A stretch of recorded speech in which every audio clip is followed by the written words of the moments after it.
wonderful journey into Tibet. Our presentation consists of 8 parts: introduction, geographical and historical context, the trade of Tibet, religion and philosophy of Tibet, art and architecture in Tibet, language and literature of Tibet, Tibet's legacy and modern influence, and finally, the conclusion. Let's get started with the introduction by Vinci. So welcome. Today we're going to talk about Tibet's cultural influence along the Silk Road. These are our teammates. To start off, the Silk Road is essentially a vast network of trade routes. It spans across Asia, Europe, Africa, and it's almost 6,400 kilometers long. And it was active from the 2nd century BCE to the mid-15th century CE. And it primarily traded commodities such as precious metals, silk, and spices. And besides physical commodities, it also transmitted ideas, technologies, and cultures. Tibet's role in the Silk Road has a very influential impact, and it is primarily due to its favorable geographical location, where it connected China with South Asia and Central Asia, where it primarily facilitated the exchange of goods, ideas, artistic styles, and cultures like previously mentioned, and it also primarily facilitated the spread of Buddhism, which is very important in this context.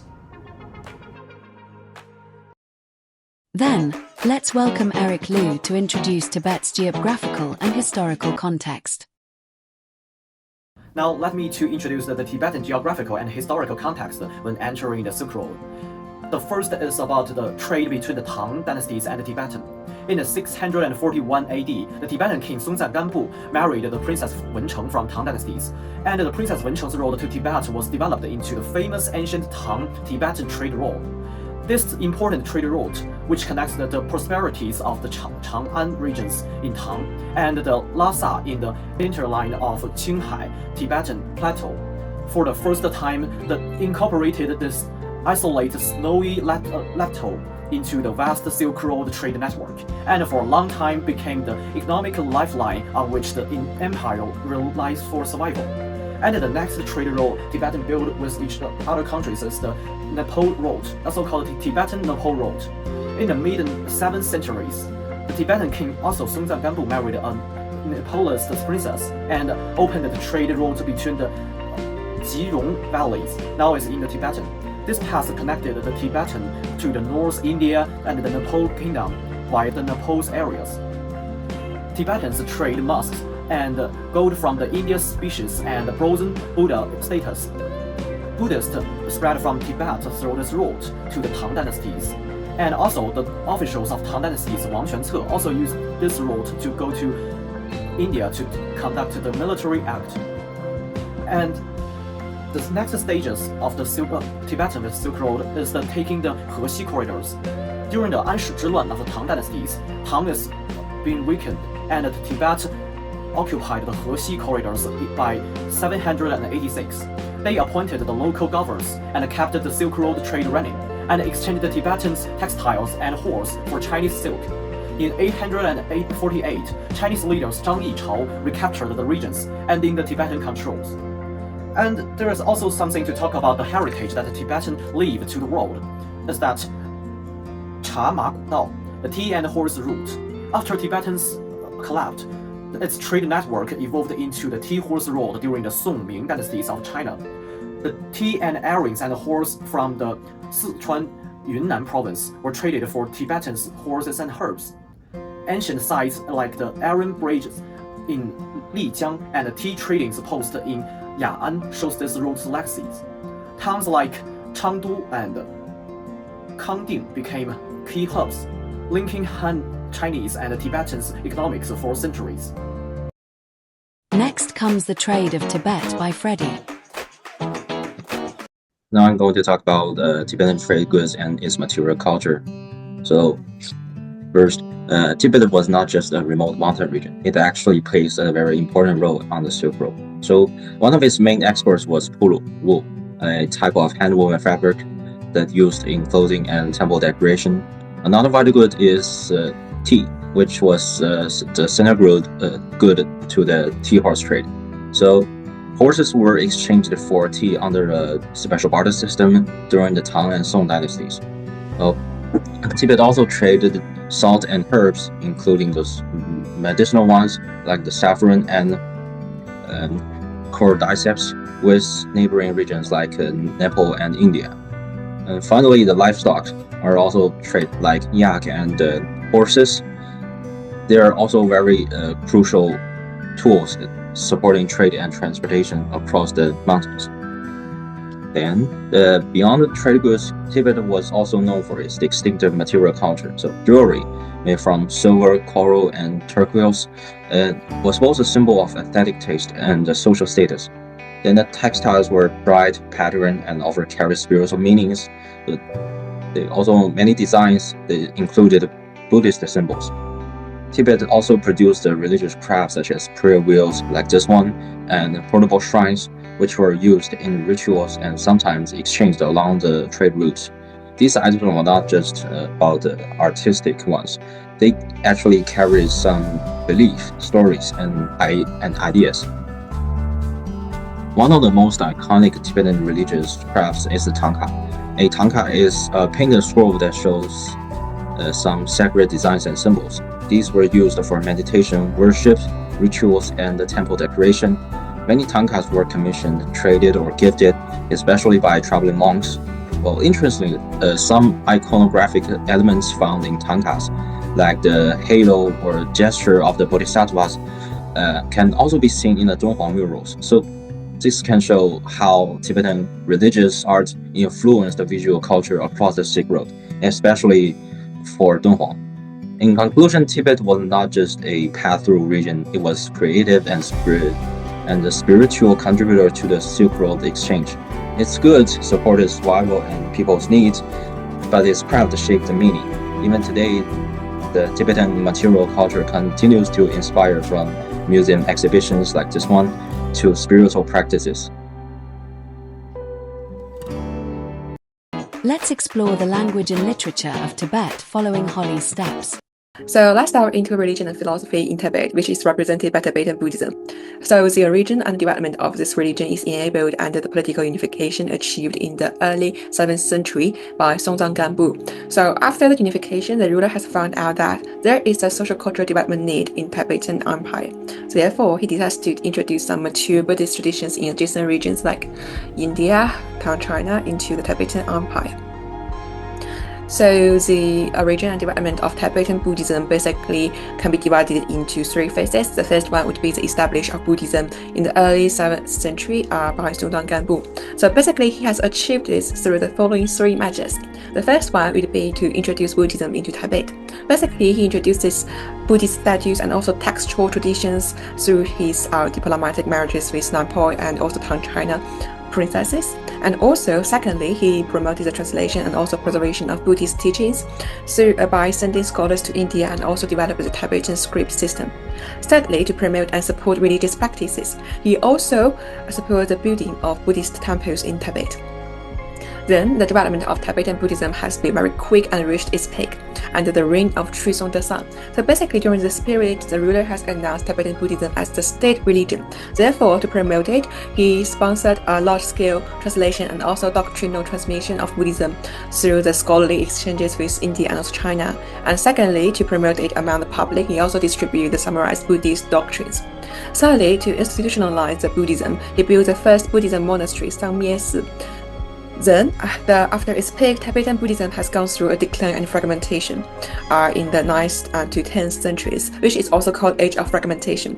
In this period, Tibet has lost control of the western regions, which has resulted in a shift in Tibetan Buddhism from a very centralized and also state-sponsored religion to a decentralized and localized form of religion.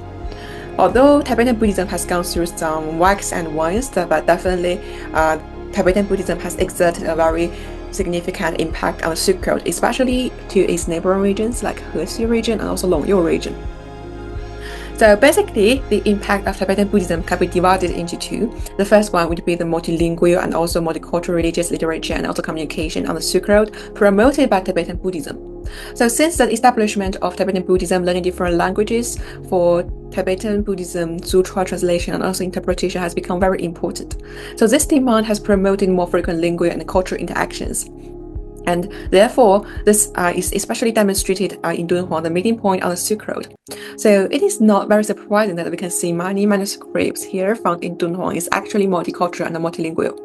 So basically, between the rule of Tibet and also the closing of the library cave in Dunhuang, the main languages used is actually Tibetan and also Chinese. So we can see that there is manuscripts found in library cave written in full Tibetan and also written in Chinese and Tibetan, and also some other cultures like Sanskrit in those manuscripts. Therefore, it has demonstrated a very high degree of interactions on the Silk Road promoted by Tibetan Buddhism.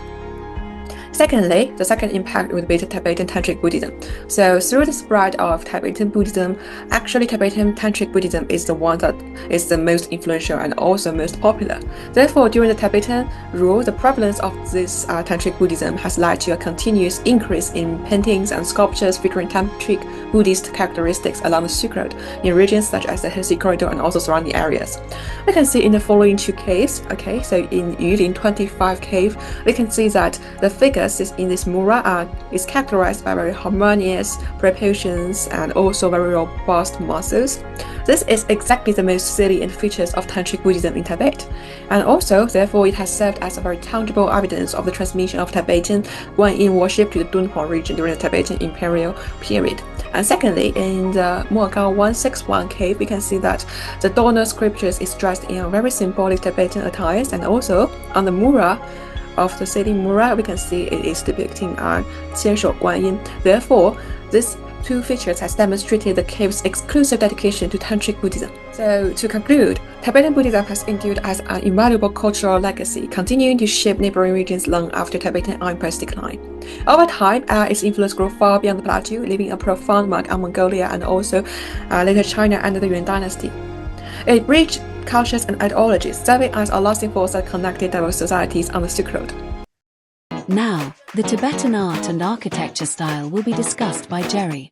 The Silk Road was a highway for cultural exchange as well. Tibet played a crucial part with spreading Buddhist art and architecture across Asia, from Mongolia to China. As we can see, Thangka paintings is one of the most important artifacts in Tibet art culture. These portable scrolls blended with Tibetan and Nepalese styles dedicated to Buddhist deities. Scholars noted how Thangkas reached from Mongolia and China, becoming sacred art for many people. Next, Tibetan metalwork and bronze statues glided with turquoise. These artifacts in China's Dunhuang caves and Mongolia, as scholar explains, Tibetan artists even worked in Yuan dynasty courts, leaving a lasting legacy. The Mongol Yuan dynasty also invited Tibetan artists to China court, shaping Ming and Qing dynasty art like Beijing's Yonghe Temple. Finally, architecture. Tibetan suptas evolved from Indian designs like Beijing's white suptas, while the Potala Palace influenced many people in Lhasa. These sites still stand as testaments to many people nowadays. Next, let's continue our exploration and focus on language and literature in Tibet with Katrina's guidance. Now, moving on to Tibetan script and Tibetan literature. Firstly, let me briefly explain why the Tibetan script is significant. It is because it plays an important role in facilitating the spread of Buddhism, especially Tibetan Buddhism in Tibet. The Tibetan language was originally only a spoken language. Without the establishment of a writing system, it would be hard to keep record of the Buddhist scripts that originated from India. The Tibetan script was created after a mission to learn Buddhism in India. King Songtsen Gampo, who was the 33rd king of Tibet, sent his minister, Tommy Sambota, to India to learn about Buddhism. In India, Tommy Sambota learned Indian and Sanskrit. When he returned to Tibet later, he created two forms of early Tibetan alphabet based on the already existing Indian scripts and modified some Indian script to fit the Tibetan alphabet. Tibet had a large influence in the past. It even has some influences on the languages or writing system of different tribes and clans. Firstly, let us take a look at Tangut. Tangut is an extinct language which was used by the Tangut people who originated from Tibet. The Tangut language was used as an official language mainly during the Western Xia dynasty, which was founded by the Tanguts. The Tangut script is a logographic writing system which is similar to the Chinese writing system that uses Chinese characters. As a logographic writing system, it means that the pronunciation of the words are not indicated in the scripts. So fortunately, archaeologists have found Tangut Buddhist manuscripts with Tibetan phonetic indications on it. As Tangut language has similar phonetics with the Tibetan language, and with the well-equated range of phonetic values represented by the Tibetan script, it is possible to recreate how the Tangut language sounds accurately. Tibetan script revived the pronunciation of the lost Tangut in modern times. The Fastba script is another writing system with connections with Tibetan script. The Fastba script was created after Tibet had fallen into Mongolian rulership during the Yuan dynasty. The Tibetan monk Fastba was asked to create a script to replace the Uyghur-based Mongolian script at that time, and Fastba was created as a national script of Yuan dynasty. It was created to accommodate the different languages used in the Mongolian Empire during the Yuan dynasty. The Fastba script was derived directly from Tibetan script. The letters resemble the ones from Tibetan script. In the table in the top right-hand corner, the left column is the Fastba alphabet. We can see how clearly it resembles the Tibetan counterpart, which is in the right-hand column. Unfortunately, the Fastba script did not last long after the fall of the Yuan dynasty, as there was no need to continue using the script. However, in Tibet, the Fastba script has been used as a decorative script up until the modern days. Tibetans use this script in calligraphy, on book covers, seals, or even on temple pillars. The Tibetan script played a key role in conserving Buddhism and Buddhism manuscripts. From the 7th century to the mid-13th century, Buddhism was gone from India, but still flourishing in other parts of Asia. When Thomas Sambodha brought the Indian Buddhist manuscripts to Tibet, they were translated directly from the Indian source and written down in Tibetan script. As they were directly translated from the Sanskrit sources, the original ideas and values of Buddhism were kept. And thanks to Tibetan script, these translations can be kept and the fundamental values of Buddhism can be passed from century to century. Tibetan literature manuscripts can be found in the Mogao cave in Dunhuang, especially in Cave 17, the library cave. In Cave 17, various types of Tibetan literature can be found, but mostly Buddhist manuscripts were found. It was probably due to the brief Tibetan rule over Dunhuang from the late 8th century to the middle 9th century that all sorts of Tibetan literature were found there. The early Tibetan literature mostly consisted of Buddhism literature, and from the middle period, there were more variations when it came to Tibetan literature. Scholars in this period were encouraged to think in diverse directions. Miscellaneous writings that covered various topics also began to appear. These writings covered a wide range of subjects, from medicine to astronomy to mathematics and even Buddhist performing arts. Now, let's explore Tibet's legacy and modern influence with Alex. Okay, now let's have this analysis on the legacy and modern influence of Tibet. Tibet's cultural legacy remains vibrant, shaping religious practices, art, and transnational exchanges in the 21st century. Key aspects are as follows. As for contemporary practice, Buddhist rituals are still widely practiced by Tibetan people in regions like Tibet, Qinghai, and Sichuan in China. The mechanism of selecting the living Buddhas is being preserved and respected under relevant laws. Besides, when it comes to pilgrimage networks, sacred sites like Mountain Kailash and Jokang Temple remain keynotes in transregional religious tourism. And today, Tibetan Buddhism sites receive global recognition.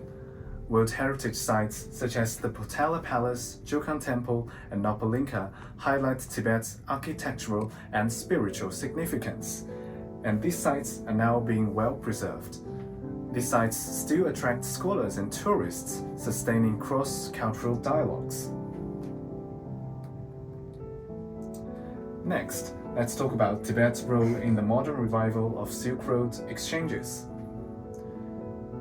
Tibet is located at the crossroads of Central Asia, South Asia, and East Asia, making it a vital transit point for trade routes and cultural exchanges along the modern Silk Road. The revival of interest in Silk Road has also led to increased tourism in Tibet.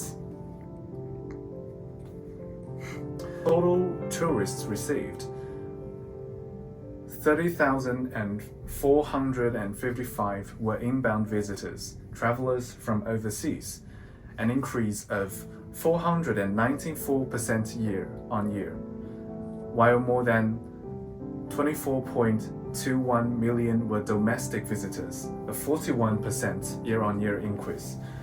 Tourists are drawn to its rich cultural heritage, including historical sites along the ancient trade routes.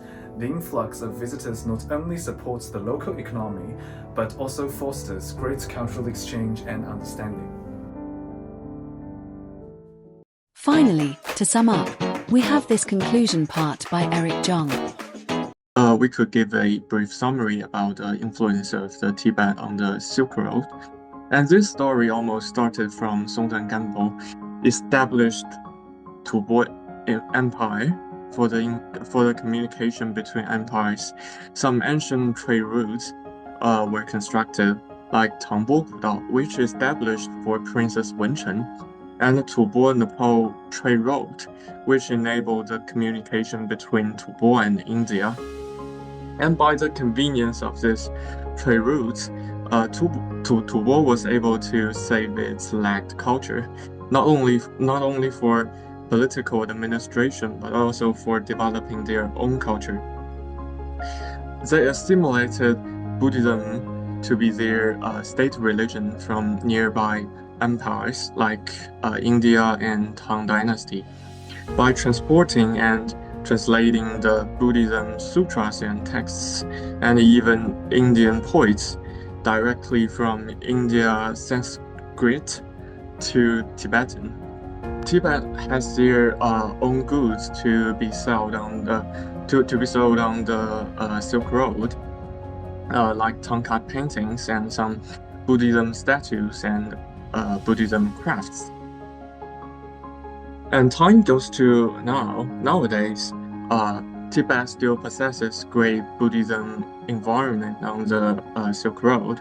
It is not just a transit point and a distribution center for goods, but also a great place for Buddhist pilgrimage. Tibet has legal Buddhist rituals and living Buddhas being admitted. Many stupas like Patala Palace and temples like Dazhou Temple. These matters are still attracting tourists and Buddhists to visit Tibet, which is bringing great energy to the Silk Road.